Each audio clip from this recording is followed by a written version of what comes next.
கிறிஸ்துவுக்குள் பிரியமானவர்களே, ஆண்டவர் இயேசு கிறிஸ்துவின் நாமத்தில் விஸ்வவாணி நற்செய்தி பணி இயக்கத்தின் மூலம் ஒளிபரப்பப்படும் சிகரம் தொடும் புறாக்கள் என்ற பெண்களுக்கான பிரத்யேக நிகழ்ச்சிக்கு உங்களை அன்புடன் வரவேற்கிறோம். இந்த நிகழ்ச்சியின் ஒவ்வொரு பகுதியும் உங்கள் சரீரத்திற்கும் உங்கள் ஆத்மாவுக்கும் பலன் தரும், சிகரங்களை தொட உதவும். வாங்க நிகழ்ச்சிக்குள்ள போகலாம்.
பிரியமானவர்களே, வேதம் அறிவோம் பகுதிக்கு உங்களை அன்புடன் வரவேற்கிறோம்.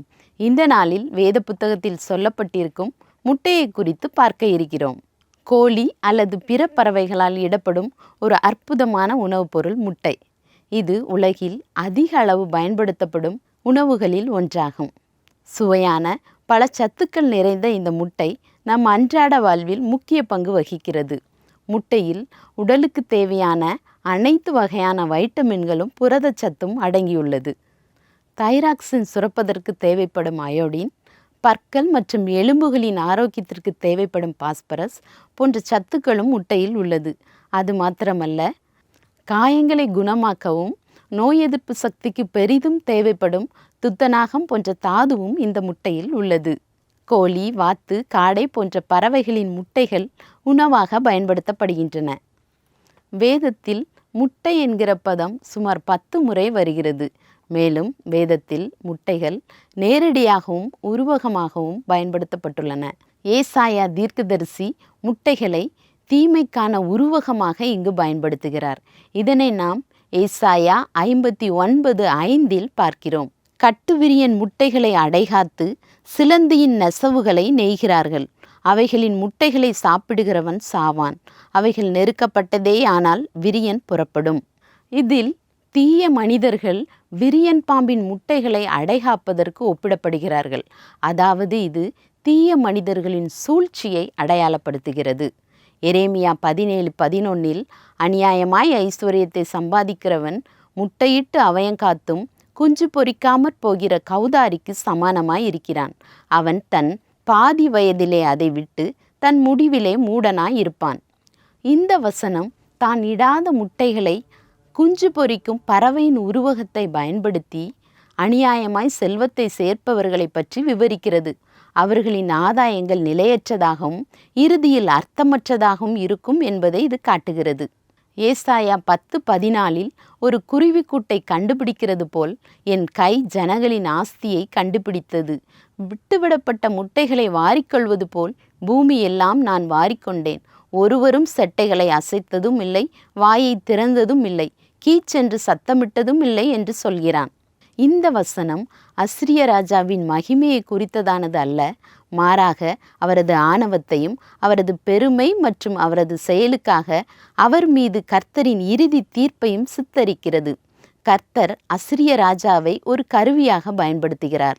ஆனால் ராஜா தனது வெற்றிக்கு தன் சொந்த சக்தியை காரணம் என நம்புகிறார். வேதத்தில் அவபக்தியான ஜனங்களுக்கு விரோதமாய் வரும் பாதிப்பை எடுத்துக்காட்டும் வகையில் அசிரிய ராஜா நாடுகளை எளிதாக கைப்பற்றியதை விளக்க ஏசாயா தீர்க்கதரிசி கைவிடப்பட்ட முட்டைகளுக்கு ஒப்பிடுகிறார். லூக்கா 11:12 அல்லது முட்டையை கேட்டால் அவனுக்கு தேலை கொடுப்பானா? இந்த வசனம் தேவன் தம்மிடம் கேட்பவர்களுக்கு நல்லவற்றை வழங்க தயாராக இருப்பதை விளக்குவதற்கு இயேசு ஒரு முட்டையின் உதாரணத்தை பயன்படுத்துகிறார்.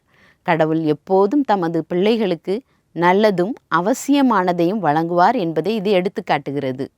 கிறிஸ்தவ நம்பிக்கையில் முட்டை ஒரு புதிய வாழ்க்கையின் அடையாளமாக கருதப்படுகிறது. ஏனெனில் அது ஒரு புதிய உயிரை வெளிப்படுத்துகிறது. ஒரு கிறிஸ்தவருக்கு ரட்சிப்பு ஒரு வகையில் கருத்தரிப்பை உள்ளடக்கியது. முட்டை பொரித்து குஞ்சாவதற்கு சாதகமான வெப்பநிலை வேண்டும்.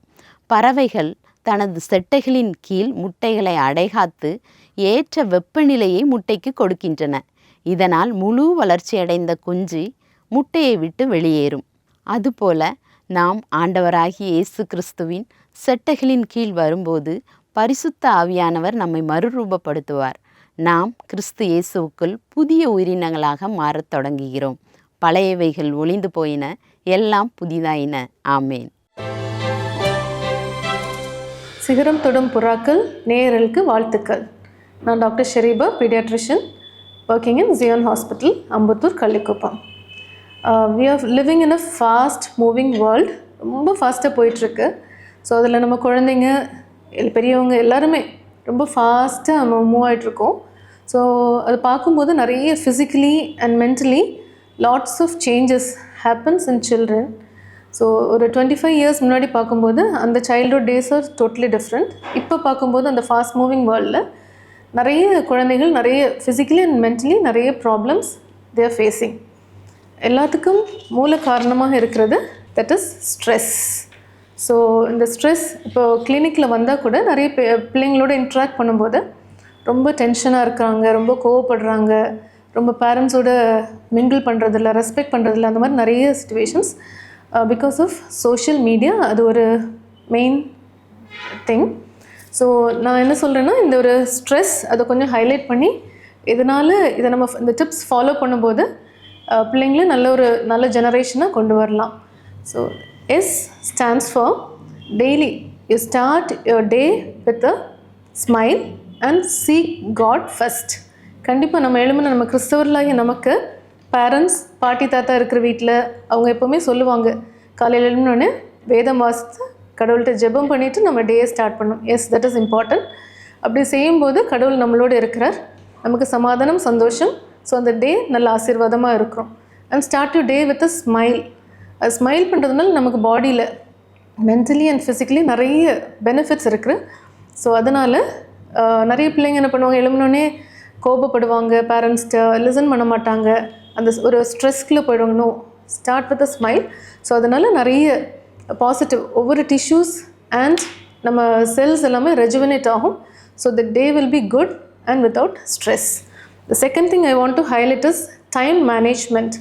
இந்த டைம் மேனேஜ்மெண்ட் நிறைய இந்த ஸ்கூல் டைம், அந்த ஆஃபீஸ் டைம் ஆர் இந்த காலேஜ் டைம்லாம் பார்க்கும்போது ரொம்ப ஹரிபரியாக ஓடிட்டுருப்பாங்க. Because time management is very important. அதை கரெக்டாக நம்ம ப்ரையாரிட்டைஸ் பண்ணி எப்படி பண்ணணும், இன்றைக்கி காலையில் இது பண்ணுறதெல்லாம் முந்தின நாளே முடிச்சுட்டு எடுத்து வச்சுட்டு அதை ப்ரையாரிட்டைஸ் பண்ணோன்னா நமக்கு அது ஆம்பிள் ஆஃப் டைம் கிடைக்கவும் செய்யும். பெரியவங்களையும் நம்மளையும் டென்ஷனுக்குள்ள ஆக்காமல் ஸ்ட்ரெஸ் ஃப்ரீயாக நம்ம அந்த டே இது பண்ணலாம். ஸோ அப்படி பண்ணுறதுனால நம்ம ஸ்ட்ராங் அண்ட் ஹெல்த்தியாக அந்த டேயை மூவ் பண்ணிக்கலாம். The third thing I want to stress is respect. Respect இந்த காலத்தில் ரொம்பவே பிள்ளைங்கள்ட்ட எதிர்பார்க்க முடியறதில்ல. பேரண்ட்ஸ் அது role models to the children. So நம்ம பேரண்ட்ஸை பெரியவங்களை ரெஸ்பெக்ட் பண்ணணும். நம்ம கரெக்டாக பண்ணும்போது அதை ஃபாலோ பண்ணுவாங்க. So we have to teach them. First parents எப்படி ரெஸ்பெக்ட் பண்ணணும், பெரியவங்களை ரெஸ்பெக்ட் பண்ணுறது, எல்டர்ஸ் அண்ட் டீச்சர்ஸ் எஸ்பெஷலி இவங்களெல்லாம் ரெஸ்பெக்ட் பண்ணுறதுக்கு சொல்லிக்கணும். That is a blessing to us. So அந்த மாதிரி அந்த பிளெஸ்ஸிங் இருக்கும்போது கண்டிப்பாகவே நமக்கு அது ஸ்ட்ரெஸ் ஃப்ரீயாக இருக்கும். And the next thing is eating healthy and exercise. when we eat healthy, நிறைய இப்போ ஜங்க் ஃபுட்ஸ் வந்துடுச்சு, ஃபாஸ்ட் ஃபுட்ஸ் வந்துடுச்சு. So kids are attracted and addicted to that. Parents ஆகிய நம்ம தான் அவங்களுக்கு ஸ்ட்ராங் ஜெனரேஷன்ஸ் வரணும்னா நம்ம பேலன்ஸ் டயட் கொடுக்கணும். That is proteins, carbohydrates, fats and fruits, vegetables கண்டிப்பாகவே நம்ம ஃபுட்டில் இன்க்ளூட் பண்ணணும். ஸோ அது ஸ்ட்ராங்காக அந்த ஃபுட் ஹேபிட்ஸ் கரெக்டாக வந்துட்டாங்க on time, not skipping any meals, breakfast, lunch, dinner. இதை கரெக்டாக இது பண்ணும்போது their immunity will be strong, healthy generations வரலாம். ஸோ ஸ்ட்ரெஸ் இருக்காது. And next thing is exercise. At least என்ன குட்டீஸ்னாலும் பெரியவங்கனாலும் அட்லீஸ்ட் ஒரு 10-15 மினிட்ஸ் அவங்களுக்கு எக்ஸசைஸ் என்கரேஜ் பண்ணுறது நல்லது. எக்ஸசைஸ் பண்ணும்போது நம்ம பாடியில் நிறைய சேஞ்சஸ் வரும். ஒவ்வொரு organs, tissues they get rejuvenated. தேவையில்லாத டாக்ஸின்ஸ் எல்லாம் வெளியேறும் through sweat and we hydrate ourselves more. And கண்டிப்பாக oxygenation becomes better, brain activity becomes more and strong. So அதனால் நம்ம ஸ்ட்ராங்காக இருப்போம், ஸ்ட்ரெஸ் இருக்காது. And then next is S, that is sleep. Proper sleep of 8 hours. இப்போ உள்ள குட்டீஸ்கிட்ட sleeping time கேட்டோன்னா நம்மெல்லாம் நம்ம காலத்தில் 8:30, 9, 10க்குள்ளே நம்ம தூங்கிடுவோம். காலையில் யாருமே எழுப்பணுன்னு இல்லை, ஒரு அலாம் வைக்கிற மாதிரி நம்மளாவே ஆட்டோமேட்டிக்காக எழும்பிடுவோம். பட் இப்போ உள்ள பிள்ளைங்களை பார்த்தா 11:30, 12, 1 ஆகுதுன்னு சொல்கிறாங்க. And they wake up late to school.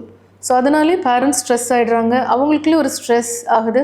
They are not sleeping and damage ஆகிற செல்ஸ், டிஷ்யூஸ்லாம் அந்த ஸ்லீப் டைமில் தான் ரிப்பேர் நடக்கும். அதெல்லாம் ஆக மாட்டேங்குது.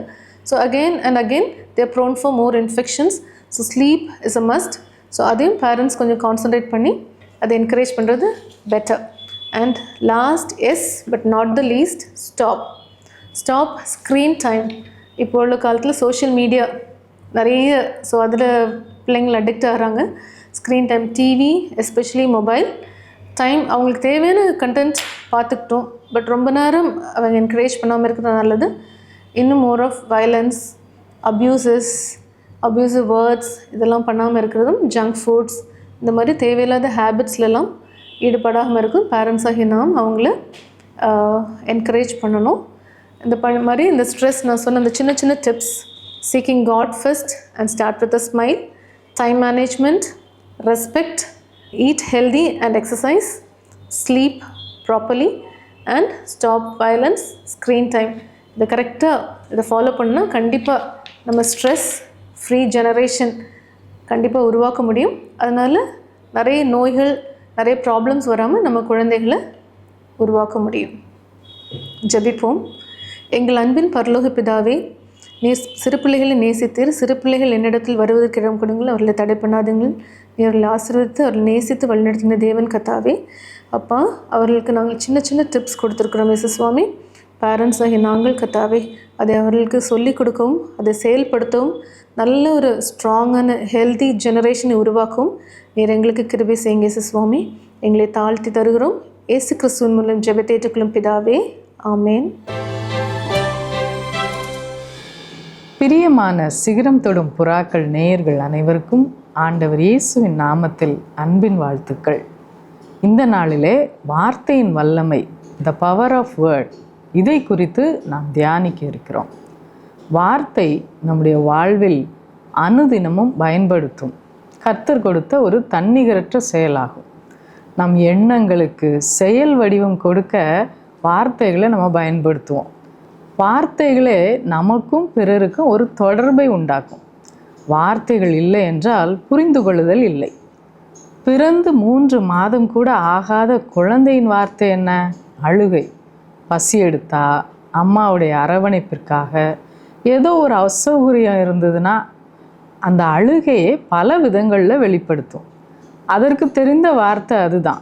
இந்த வார்த்தை டெவலப்மெண்ட் மட்டும் நன்றாக செயல்பட ஒரு குழந்தைக்கு கிட்டத்தட்ட 5 ஆண்டுகள் தேவைப்படுகிறது. அப்போ வார்த்தை என்பது மிக மிக முக்கியமானது. வேர்டை நம்ம சாதாரணமாக எடுக்கக்கூடாது. உலக தோற்றத்திற்கு முன்னமே வார்த்தை என்பது முக்கியத்துவம் பெறுகிறது. ஏன் தெரியுமா? வார்த்தை என்பது இயேசுவை குறிக்கிறது. யோவான் எழுதின சுவிசேஷம் 1ஆம் அதிகாரம் 1ஆம் வசனத்தை நம்ம வாசிப்போம். ஆதியிலே வார்த்தை இருந்தது, அந்த வார்த்தை தேவனிடத்தில் இருந்தது, அந்த வார்த்தை தேவனாய் இருந்தது. வார்த்தையானவரே மனித உருவெடுத்தார் என்பது நமக்கு மிகுந்த பிரமிப்பை கொடுக்கிறது. நீங்கள் வெளிப்படுத்தல் 19:13 நீங்கள் வாசித்தீங்கன்னா, இரத்தத்தில் துவைக்கப்பட்ட வஸ்திரத்தை தரித்திருந்தார், அவருடைய நாமம் தேவனுடைய வார்த்தை என்பதே. இதில் பார்த்தீங்கன்னா அவருடைய பெயரே தேவனுடைய வார்த்தை அப்படின்னு கொடுக்கப்பட்டிருக்குதுன்னு நம்ம பார்க்குறோம்.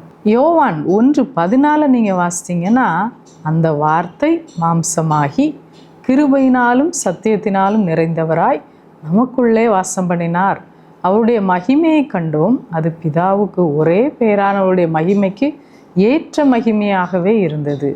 இன்றைக்கு இயேசு கிறிஸ்துவின் வார்த்தைகள் எப்படிப்பட்டதாக இருந்தது என்று 3 குறிப்புகளை நம்ம பார்க்க போகிறோம். முதலாவது குறிப்பு நம்ம பார்க்கும் பொழுது, இயேசுவின் வார்த்தை உருவாக்குதலின் வார்த்தை என்று சொல்லி நம்ம பார்க்க இருக்கிறோம். ஆதியாகமம் 1ஆம் அதிகாரத்தில் பார்க்கும் பொழுது வார்த்தை வெளிப்பட்டு செயல் வடிவம் பெறுகிறது என்பதை பார்க்கிறோம். எபிரேயர் 1:2 நீங்கள் பார்த்தீங்கன்னா, இந்த கடைசி நாட்களில் குமாரன் மூலமாய் நமக்கு திருவுளம் பற்றினார், இவரை சர்வத்திற்கும் சுதந்திரவாளியாக நியமித்தார், இவரை கொண்டு உலகங்களையும் உண்டாக்கினார். அப்போது சிருஷ்டிப்பில் இயேசு வார்த்தையாக செயல்பட்டார் என்பதை பார்க்கிறோம். வார்த்தையாய் வந்த இயேசு கிறிஸ்து மனிதனுக்காக மாம்சமானார் என்று பார்க்கிறோம். இவ்வளவு ஏன்? அவருடைய வார்த்தையினால் இந்த உலகம் தாங்கப்பட்டு வருகிறது என்பதை எபிரேயர் 1:3 நீங்கள் பார்க்கலாம். இவர் அவருடைய மகிமையின் பிரகாசமும் அவருடைய தன்மையின் சொரூபமுமாயிருந்து சர்வத்தையும் தம்முடைய வல்லமையுள்ள வசனத்தினாலே தாங்குகிறவராய் என்று எழுதப்பட்டிருக்கிறது. இப்போது ஆண்டோடைய வார்த்தை உருவாக்குகிற வார்த்தை என்பதை நம்ம இதிலேருந்து தெரிந்து கொண்டோம். 2வது நீங்கள் பார்த்தீங்கன்னா, இயேசுவின் வார்த்தை வல்லமையுள்ள வார்த்தை என்பதை நம்ம பார்க்க போகிறோம். நீங்கள் 4 சுவிசேஷங்களையும் வாசித்து பார்த்தீங்கன்னா, இயேசு கிறிஸ்துவுடைய வார்த்தை எவ்வளோ பவர்ஃபுல்லாக மேனிஃபெஸ்ட் ஆகுறதுன்றதை பார்க்க முடியும். மார்க்கு 1:27 நீங்கள் பார்த்தீங்கன்னா, எல்லாரும் ஆச்சரியப்பட்டு, இது என்ன, இந்த புதிய உபதேசம் எப்படிப்பட்டது, இவர் அதிகாரத்தோடே அசுத்த ஆவிகளுக்கும் கட்டளையிடுகிறார், அவைகள் இவருக்கு கீழ்ப்படுகிறதே என்று தங்களுக்குள்ளே ஒருவரோடொருவர் சொல்லி கொண்டார்கள். பாருங்களேன், இயேசுவின் அதிகார குரலுக்கு அசுத்த ஆவிகள் பயந்து ஓடின என்று பார்க்கிறோம். இயேசுவின் வார்த்தைக்கு காற்றும் கடலும் கீழ்ப்படிந்தது என்று பார்க்குறோம். இதை மத்தேயு 8:27 நம்ம பார்க்கலாம். அந்த மனுஷர்கள் ஆச்சரியப்பட்டு, இவர் எப்படிப்பட்டவரோ, காற்றும் கடலும் இவருக்கு கீழ்ப்படுகிறதே என்றார்கள். இயேசுவின் வார்த்தைக்கு கட்டுப்படாதது என்று இந்த உலகத்தில் ஒன்றுமே கிடையாது. இந்த வார்த்தையின் வல்லமையை அறிந்த 100க்கு அதிபதி இருக்கார் இல்லையா, மத்தேயு 8:8 சொல்கிறாரு, ஒரு வார்த்தை சொல்லும், ஒரு வார்த்தை மாத்திரம் சொல்லும், அப்பொழுது என் வேலைக்காரன் சொஸ்தமாவான் என்று சொல்கிறத பார்க்குறோம். அந்த 100க்கு அதிபதி இயேசுடைய வார்த்தையிலிருந்து வல்லமையை உணர்ந்திருந்தார் அப்படின்னு சொல்லி நம்ம பார்க்க முடியும். 3வது நம்ம பார்க்கும் பொழுது, இயேசுவின் வார்த்தை எப்படிப்பட்ட வார்த்தை, அது நிலைத்திருக்கும் வார்த்தை. இந்த உலகத்தில் பிறந்த மனிதர்கள் எவ்வளோ பெரிய ஆட்களாக இருந்தாலும் அவங்க பேசுகிற வார்த்தை ஏதோ கொஞ்ச காலம் நம்ம ஞாபகம் வச்சுருப்போம். ஆனால் இயேசுவின் வார்த்தைகளை பார்க்கும் பொழுது அது நித்தியமானது, நிலையானது. இந்த உலகத்தில் எல்லாம் ஒழிந்து போனாலும் கர்த்தருடைய வார்த்தை நிலைத்திருக்கும் என்று சொல்லி பார்க்குறோம். 1 பேதுரு 1:24-25 நீங்கள் வாசிச்சிங்கன்னா, மாம்சமெல்லாம் புல்லை போலவும் மனுஷனுடைய மகிமையெல்லாம் புல்லின் பூவை போலவும் இருக்கிறது. புல் உலர்ந்தது, அதன் பூவும் உதிர்ந்தது, கர்த்தருடைய வசனமோ என்றென்றைக்கும் நிலைத்திருக்கும். உங்களுக்கு சுவிசேஷமாய் அறிவிக்கப்பட்டு வருகிற வசனம் இதுவே அப்படின்னு சொல்லுது. அப்போ பாருங்கள், நிலைத்திருக்கிற வசனத்தை தான் சுவிசேஷமாக அறிவிக்கப்பட்டு வருது. அப்போ இந்த வசனம் எவ்வளவு முக்கியம், இந்த வார்த்தை எவ்வளவு முக்கியம் அப்படின்றத நம்ம உணர்ந்து கொள்ள வேண்டும். இதனாலோ என்னவோ இந்த வார்த்தைகள் நிறைய இடங்களில் பேசப்படாதபடிக்கு தடை செய்யப்படுகிறதையும் நம்மளால் உணர்ந்து கொள்ள முடியுது. மார்க் 13:31 சொல்லுது, வானமும் பூமியும் ஒழிந்து போகும், என் வார்த்தைகளோ ஒழிந்து போவதில்லை. அப்போ தன்னிகர் இல்லாத இந்த இயேசுவின் வார்த்தையை பெற்ற நாம் எப்படி இருக்கிறோம், நம்முடைய வார்த்தை எப்படி இருக்கிறது என்று சொல்லி நம்மளை ஆராய்ந்து பார்க்க வேண்டும். நீங்கள் அப்போஸ்தலர் 4வது அதிகாரம் 13வது வசனத்தை நீங்கள் வாசித்தீங்கன்னா, பேதுருவும் யோவானும் பேசுகிற தைரியத்தை அவர்கள் கண்டு அவர்கள் படிப்பறியாதவர்கள் என்றும் பேதமை உள்ளவர்கள் என்றும் அறிந்தபடினால் ஆச்சரியப்பட்டு அவர்கள் இயேசுவுடனே கூட இருந்தவர்கள் என்றும் அறிந்து கொண்டார்கள். பாருங்க, பேதையர்களான அப்போஸ்தலர்கள் பேசுகிறத கேட்டு அவங்க இயேசுவோடு இருந்தவர்கள் என்று அறிந்து கொண்டாங்களாம். நம்ம பேசினா என்ன நினைக்கிறாங்க மக்கள்? அப்போஸ்தலர்கள் பேசினதில் தைரியம் இருந்தது, உண்மை இருந்தது, நீதி வெளிப்பட்டது. நம்முடைய வார்த்தைகள் தான் நம்ம யாருன்றதை உலகத்துக்கு வெளிப்படுத்துதுங்க. மத்தேயு 12:37 சொல்லுகிறது, ஏனெனில் உன் வார்த்தைகளினாலே நீதிமான் என்று தீர்க்கப்படுவாய், அல்லது உன் வார்த்தைகளினாலே குற்றவாளி என்று தீர்க்கப்படுவாய் என்றார். அப்போ பாருங்களேன், நம்ம வேர்ட்ஸ், நம்முடைய வார்த்தைகள் தான் நம்மை வெளிப்படுத்துகிற ஒரு கருவியாக இருக்கிறது. அப்போஸ்தலருடைய வார்த்தைகள் பார்த்திங்கன்னா, அவங்க இயேசு கூட இருந்தாங்கன்னு ஈஸியாக மக்கள் ஐடென்டிஃபை பண்ணிக்கிட்டாங்க. நம்மளை பார்த்தா என்ன ஐடென்டிஃபை பண்ணுவாங்க? ஒரு சாதாரண ஒரு சமாரிய பெண், அவளுடைய வார்த்தையை கேட்டு ஒரு கிராமமே இயேசுகிட்ட வந்துச்சு பாருங்க. இதை நம்ம யோவான் 4வது அதிகாரம் 39வது வசனத்தில் நம்ம பார்க்க முடியும். அப்போ நம்முடைய வார்த்தைகள் பிறரை கட்டுகிறதா இல்லை இடிக்கிறதா? சிலர் பார்த்திங்கன்னா நேச்சுரலாகவே பிறரை ஊக்குவிக்கும் வார்த்தைகளை சொல்லுவாங்க. ஆனால் சிலர் தன் வார்த்தையினால் பிறரை உடைச்சிருப்பாங்க. சிலர் அதை அறியாமல் செய்வாங்க, அப்புறம் சாரி தெரியாமல் வார்த்தையை விட்டுட்டேன்னு சொல்லுவாங்க. ஆனால் பர்பஸாக பிறரை காயப்பட எப்பொழுதும் பேசுகிறவங்க இருக்க தான் செய்கிறாங்க. நீங்கள் எப்படி பேசினாலும் ஆண்டோடைய வார்த்தை அதுக்கு என்ன சொல்லுதுன்றதை நம்ம பார்க்கணும்.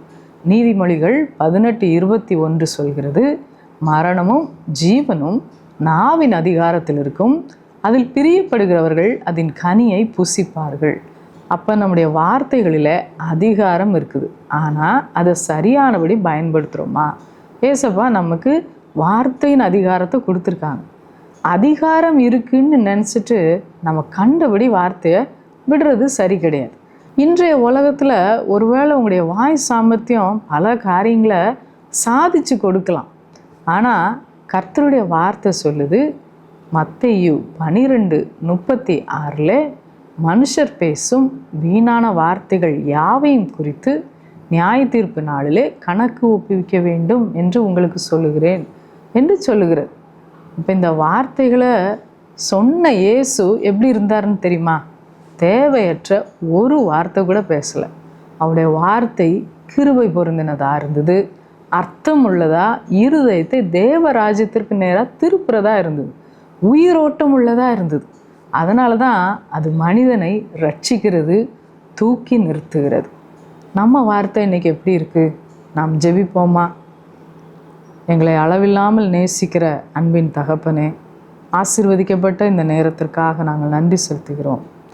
உம்முடைய வார்த்தைகளின் வல்லமையை குறித்தும் அதனுடைய ஆண்டவரை உருவாக்கும் தன்மையை குறித்தும் நித்தியமானது என்பதையும் குறித்து இந்த நாளிலே சிந்திக்க கிருபை கொடுத்தீர். எங்களுடைய வார்த்தைகளும் உம்மோடு நாங்கள் இருக்கிறோம் என்பதை காண்பிக்கிற வார்த்தைகளாக இருக்க கிருபை தாரும். எங்களுடைய வார்த்தைகளிலே நாங்கள் ஜாக்கிரதையுள்ளவர்களாக இருக்க, எங்கள் வார்த்தையினாலே மற்றவங்களை நாங்கள் கட்டுவதற்கு, ஊக்குவிக்கிறதற்கு எங்களுக்கு பலன் தாரும். வீணான எந்த வார்த்தைகள் நாங்கள் பேசியிருந்தாலும் கர்த்தரதை மன்னித்தருள வேண்டுமா நாங்கள் ஜெபிக்கிறோம். எங்களை பரிசுத்தப்படுத்தும். உம்முடைய பிள்ளைகளாக இருக்கிற நாங்கள் உம்முடைய வார்த்தைகளை சுமக்கிறவர்களாக, சொல்லுகிறவர்களாக, உம்முடைய வார்த்தையின் மூலம் பிறரை கட்டுகிறவர்களாக இருக்க எங்களுக்கு பலன் தாரும். இயேசுவின் மூலம் வேண்டிக் கொள்கிறோம் பிதாவே, ஆமேன். விஸ்வவாணி என்பது இந்தியாவில் அறியப்படாத இடங்களில் நற்செய்தியை அறிவித்து தாழ்ந்து கிடக்கும் சமுதாய மக்கள் சமுதாயத்தில் உயர்ந்த நிலையை அடைவதற்கான அனைத்து கட்டமைப்புகளையும் ஏற்படுத்தி தரும் ஓர் மக்கள் இயக்கம். குடி, விபச்சாரம் என மனிதர்களை அழித்தொழிக்கும் பாவங்களிலிருந்து அவர்கள் நிலையான விடுதலையை பெற்றுக்கொள்வதற்கான வழிமுறைகளை அறிவித்து, கல்வி அறிவு புகட்டி, கைத்தொழில்களை கற்பித்து, சமுதாயத்தின் சக மனிதர்களைப் போல அவர்களும் தலை நிமிர்ந்து வாழ வழி செய்யும் ஓர் அன்பின் ஐக்கியம். ஒரு கிராமத்தை பொறுப்படுத்து மாதந்தோறும் 4000 ரூபாய் அன்பின் ஈகையாக கொடுப்பதின் மூலம் ஓர் சமுதாயம் நம் கண்முன்னே மலர்வதை நீங்கள் பார்க்க முடியும். அவர்கள் ஆராதிக்கவும், தங்கள் சமுதாய மறுமலர்ச்சிக்கான திட்டங்களை தீட்டவும் ஓர் ஆராதனை கூடத்தை ஏற்படுத்தி தருவதற்கு எங்களை நீங்கள் தொடர்பு கொள்ளலாம். சிறுவர்களுக்கான கல்வி செலவை ஒவ்வொரு மாதமும் ரூபாய் 1500 கொடுப்பதின் மூலம் பொறுப்பெடுக்கலாம். இந்திய தேசத்தின் வலிமையான கிராமங்களை உருவாக்க, அடிமைத்தனங்கள் இல்லாத சமுதாயத்தை கட்டமைக்க அன்பின் இதயங்களாக நாம் ஒன்று சேர்ந்து உழைப்போம். ஆண்டவர் உங்களை ஆசீர்வதிக்கட்டும். கூடுதல் தகவல்களுக்கும் அன்பின் தொடர்புகளுக்கும் நீங்கள் தொடர்பு கொள்ள வேண்டிய தொலைபேசி எண்கள் திரையில் காண்பிக்கப்படுகின்றன.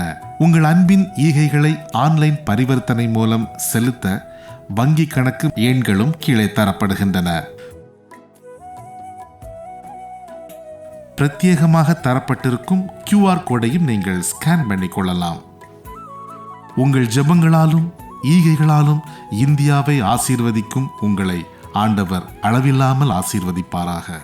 இந்த நிகழ்ச்சி உங்களுக்கு ஆசீர்வாதமாக இருந்திருக்கும் என்று விசுவாசிக்கின்றோம். நீங்கள் பெற்ற ஆசீர்வாதங்களையும் உங்கள் ஜெப தேவைகளையும் எங்களோடு பகிர்ந்து கொள்ளுங்கள். வாட்ஸ்அப் மூலமாகவும் தொடர்பு கொள்ளலாம். உங்கள் உறவினர்களுக்கும் உங்கள் நண்பர்களுக்கும் அறிமுகம் செய்ய மறவாதிருங்கள். ஆண்டவர் உங்களை ஆசீர்வதிப்பாராக.